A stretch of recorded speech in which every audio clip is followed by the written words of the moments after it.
Hi everyone, welcome back to the Property Finance Podcast, and today we're carrying on our series of FAQs, and the one that we get asked without a shadow of doubt the most on anything is which fees are negotiable. Everyone wants to try and save some money, which is completely understandable, but in terms of which fees can actually be negotiated, I think this is a good episode to kind of go through and almost give you a bit of an indication of what's a waste of time trying to negotiate and what's actually worth your time.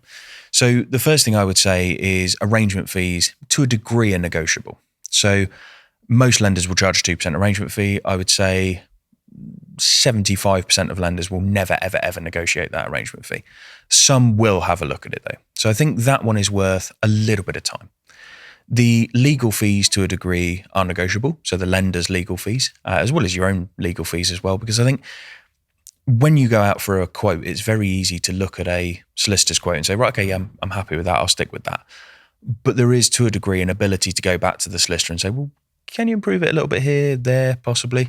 And same with the lender's legal fees as well. Don't just take the lender's legal fees and go, yeah, I'm happy with those. There's an element of negotiation there as well. And a lot of this negotiation kind of falls under the broker's job. But from your perspective, it's worth knowing, because when you get a set of terms, the broker's going to go, these are the best possible terms, and you know that negotiation has kind of already taken place. But it's worth asking these questions as well. So arrangement fees, solicitor's fees, they're both kind of semi-negotiable. I would say when it comes to the interest rate, although it's not a fee, it is something that, again, should be negotiated on, because even the smallest saving, even going from 0.89% to 0.88%, it makes a difference if you're borrowing large sums of money. If you're borrowing £100,000, obviously it's not going to make such a difference. But if you're into the millions, obviously that's where even the smallest little change on the interest rate can make a massive difference.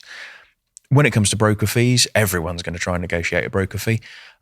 While I would say it's worth trying to negotiate a broker fee, to a degree it's also not worth trying to negotiate a broker fee, because to a degree that broker is there getting you the best possible deal. To then turn around and say, oh, well, can you do something to save on your fees?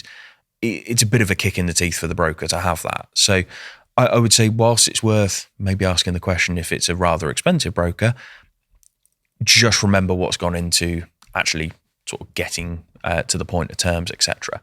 So they're probably the only fees I would say that are negotiable to a degree. QS fees, never going to be negotiated. Valuation fees, never going to be negotiated. Outside of that, you might negotiate on an exit fee, potentially, if you're on a bridge or development loan.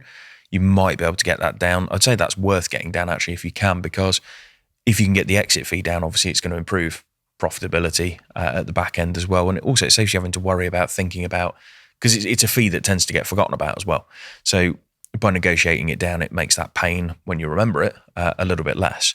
So they're probably the fees that I would say you can negotiate. The rest of them, I would say, if you've got an AIP in front of you from a broker, chances are they've negotiated the best possible deal available to you. So I would choose your battles to a degree, and just remember that the broker has put a lot of effort into getting those terms, or should have put a lot of effort into getting those terms for you. So just remember that if there is a cost to that broker, that is why there's a cost, because a good broker will save you more than they cost.